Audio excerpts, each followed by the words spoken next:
Ada dua amalan yang ditolak oleh Allah. Pertama, amalan yang tidak kita lakukan sesuai dengan petunjuk Allah. Bersedekah adalah baik, membangun masjid adalah baik, tujuan baik, tujuannya adalah menuju Allah. Tapi kalau caranya menuju Allah nggak baik, nggak akan sampai. Bangun masjid bagus, siapa nggak mengatakan nggak bagus? Buat sholat taraweh bagus, cuman caranya apa? Gerakkan anak muda untuk nyopet, pemudinya untuk menjual diri, nanti buat ini nggak benar. Jadi kalau tujuannya baik, maka caranya harus benar. Makanya perbuatan baik yang kita lakukan kan katanya untuk Allah, maka langkah-langkah kita di dalam meniti tersebut kebaikan harus dengan cara yang benar. Kita ingin berderma, berbuat baik, menyantuni fakir miskin, pesantren, masjid. Innallaha thayyib la yaqbalu illa thayyib. Allah maha bagus, tidak akan menerima kecuali yang bagus. Ini yang pertama. Jadi dari caranya harus benar. Kalau caranya nggak benar, nggak bisa. Caranya benar. Rizki yang halal, upayakan baju yang halal untuk sholat. Terlepas dari orang, saya punya masa lalu baju yang jelek, ini masalah orang mau tobat, ini banyak dimaafkan. Ini adalah kita bisa membuang baju yang nggak benar, kita bisa meninggal. Kok kita masih nyaman berbuat baik sementara kita dalam keharaman? Rebutan waris belum beres-beres umroh, itulah orang yang masuk neraka lewat Mekah, kayak begitu, nggak diterima oleh Allah. Ini yang pertama. Yang kedua, jadi yang pertama adalah sarana prasarana menuju atau melakukan baik harus benar juga, bukan sekedar tujuannya baik, enggak. Ini yang pertama, rezeki halal, cara yang benar dan sebagainya.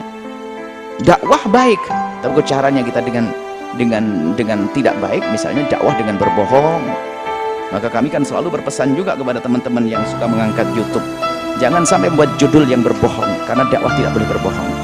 Harus judul yang benar, judul yang normal. Jangan hanya orang biar lihat Buya, itu kan strategi marketnya dalam dunia media. Oh enggak, kita harus jujur, karena urusannya dengan Allah, yang membuat nyampe hati Allah. Jangan berbohong buat judul yang aneh-aneh, enggak. Kadang-kadang buat judul ini harus caranya benar, bang, tujuannya benar. Ini yang pertama. Kemudian ini juga kami sampaikan, siapapun harus amanat, jangan sampai membuat fitnah dengan judul. Kadang orang nggak mau dengar isinya, lihat judulnya tok, langsung disimpulkan. Yang kedua adalah amal tidak diterima oleh Allah adalah diam-diam kita tidak melakukan itu karena Allah, yaitu tadi masalah bab riya. Amalnya benar, rizkinya halal, hasil kebun sendiri atau kerja keringat sendiri dan sebagainya, kumpul duit banyak akhirnya disumbangkan, tapi ternyata apa? Biar saya nanti disanjung oleh orang dan sebagainya, benar-benar tidak ikhlas, maka dia tidak akan diterima oleh Allah Subhanahu wa ta'ala. Ini diantara paling inti adalah dua hal. Adapun yang lainnya penyempurnanya ada insya Allah. Kalau kita sudah berusaha berbuat baik dengan cara yang terbaik, makanya kami juga selalu ingatkan, ada orang sedekah masih punya utang yang jatuh tempo, jatuh haram, zakatnya belum dibayar. Bayar dulu zakatnya, bayar dulu utangnya, baru setelah dia berpikir sedekah. Tapi nanti siapa yang bangun pondok, nanti yang bantu pondok? Jangan sok jadi pahlawan, Allah yang bantu nanti melalui orang lain. Kadang-kadang kita ini terlena, ingin melakukan kebaikan, lupa ada hal yang lebih penting lagi untuk kita selesaikan, itu hawa nafsu dan tidak diterima oleh Allah Subhanahu wa ta'ala. Kemudian yang kedua adalah masalah niat. Tapi ingat, tidak boleh berkecil hati semua dari kita. Mungkin ada yang berkata, aku punya masa lalu nggak benar, ini rezeki saya belum halal. Kalau orang proses menuju kemuliaan, berangkat menuju kepada Allah dengan segala kekurangan,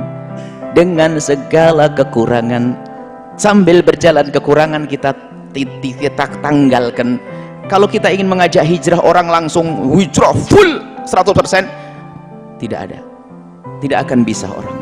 Perlahan halus, sehari demi hari ada perubahan halus. Makanya ini karena sahabat Fas ini adalah mengajak menyuruh hijrah, jadikan orang hijrah itu adalah dengan indah, dia tidak terbebani, dia tidak merasa berat. Sebab namanya hijrah kan dia dikubang kehinaan. Kalau mengentaskan ya perlahan, mula-mula di tengah kan digeser, bukan langsung dicomot begitu, digeser dulu ke pinggir, diangkat, setelah diangkat dulu biarin masih ada kotorannya, pelan-pelan kita bersihkan, kita mandikan, kita sabun semua, kemudian kita dandani sampai kelihatan ganteng begitu, bukan langsung begitu. Itu namanya nyiksa orang. Itu adalah bukan mengajak bertobat. Tobat itu mengajak dengan indah, kelembutan, seperti itu. Allah